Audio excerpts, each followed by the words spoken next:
இன்னும் எத்தனை காலம் இந்த சாதியின் பெயராலான கீழ்மை சமூகத்தை புறையோடச் செய்யும் என்று தெரியவில்லை.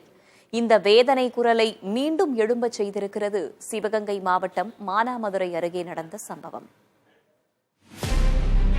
நாயை சாக்கடையில் இருக்கும்போது எப்படி பார்ப்பாங்க, அந்த மாதிரி அருவருப்பாவே பார்ப்பாங்க. எதனா ஜாதி. இந்த சாதி வெறுப்பை மீறி தங்கள் படிப்பாலும் வாழும் வாழ்க்கையாலும் தங்களை அடுத்த கட்டத்துக்கு முன்னேற்றிக் கொண்டிருக்கிற குடும்பத்தை நோக்கி கல்லறிந்திருக்கிறார்கள் அங்குள்ள மாற்று சமூகத்தினர்.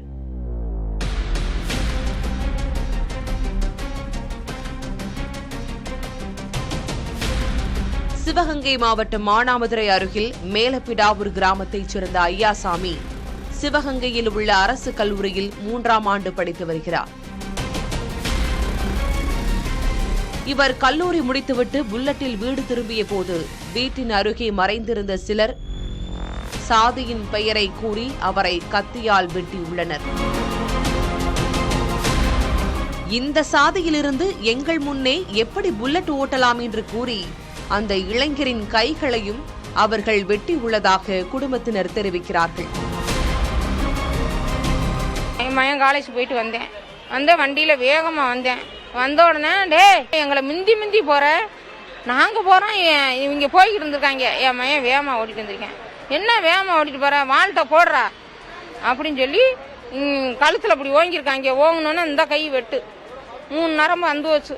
அப்புறம் இங்கிட்டு வெட்டிருக்காங்க, இந்த கை வெட்டுனோன்னா என் மகன் பறி வெட்டு கத்தி வீட்டுக்கு ஓடியாந்துட்டேன். நாங்க வீட்டுக்கு ஓடியாரவும் தூக்கிட்டு வீட்டுக்கு வந்துட்டான். இங்கே ஆசிரமத்துக்கு வந்துட்டான்.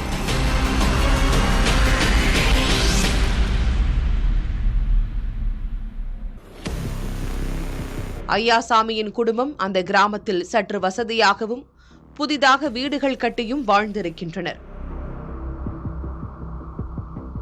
இது அந்த கிராமத்தைச் சேர்ந்த மாற்று சமூகத்தவரான வினோத், ஆதி ஈஸ்வரன், வல்லரசு ஆகியோருக்கு பிடிக்கவில்லை எனவும் அதனால்தான் வெட்டியதாகவும் ஐயாசாமியின் குடும்பத்தினர் தெரிவிக்கிறார்கள். மருத்துவமனைக்கு சென்ற நேரத்தில் வீட்டின் ஜன்னல், கதவு, மேற்கூரை ஓடு போன்றவற்றையும் அடித்து நொறுக்கியுள்ளனர்.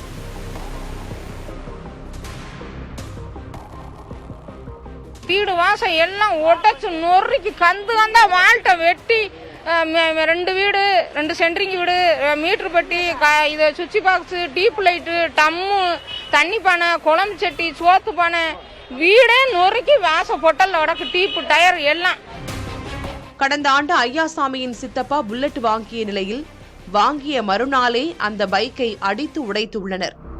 இது பற்றி காவல் நிலையத்தில் புகார் கொடுத்த சூழலில் ஊரிலேயே வைத்து பேசி முடித்துள்ளனர். ஆயினும் வெறுப்பு பேச்சு நீடித்திருக்கிறது. எங்களை ரொம்ப கேவலமா பார்ப்பாங்க. ரொம்ப இவங்கெல்லாம் ஒரு இதா, அதாவது மட்டமா இப்படி ஒரு நாயை சாக்கடையில் இருக்கும்போது எப்படி பார்ப்பாங்க, அந்த மாதிரி அருவருப்பாவே பார்ப்பாங்க. எதனா ஜாதி. நாங்க வீடு கட்டியிருக்கோம், வண்டி இருக்கு, இடம் பெருசா வச்சிருக்காங்க, கம்பியாரி போட்டிருக்காங்க, வசதியா இருக்காங்க அப்படின்னு சொல்லி இந்த மாதிரி தொடர்ந்து இந்த மாதிரி நடந்துகிட்டே இருக்கு. சிவகங்கை அரசு மருத்துவமனையில் சிகிச்சை அளித்ததை தொடர்ந்து மேல் சிகிச்சைக்காக ஐயாசாமியை மதுரை ராஜாஜி அரசு மருத்துவமனைக்கு கொண்டு சென்றனர். அங்கு அவரது கைகளை சேர்ப்பதற்கான அறுவை சிகிச்சை மேற்கொள்ளப்பட்டது.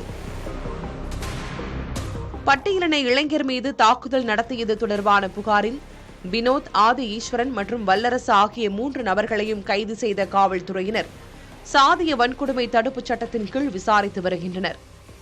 இதில் வினோத் மற்றும் ஆதி ஈஸ்வரன் மீது பல்வேறு கொலை மற்றும் கொள்ளை வழக்குகள் காவல் நிலையத்தில் நிலுவையில் உள்ளன. படிப்புதான் வாழ்வை உயர்த்தும் என்பதை உணர்ந்து ஐயாசாமியும் அவரது குடும்பத்தினரும் படித்து முன்னேற துடிக்கும் அதே வேளையில் வெறும் சாதி பெருமையை சுமந்து அறிவாள் எடுத்தவர்கள் குற்றவாளிகளாக மாறி நிற்கிறார்கள். புதிய தலைமுறைக்காக ஒளிப்பதிவாளர் குணாவுடன் செய்தியாளர் பிரசன்ன வெங்கடேசன்.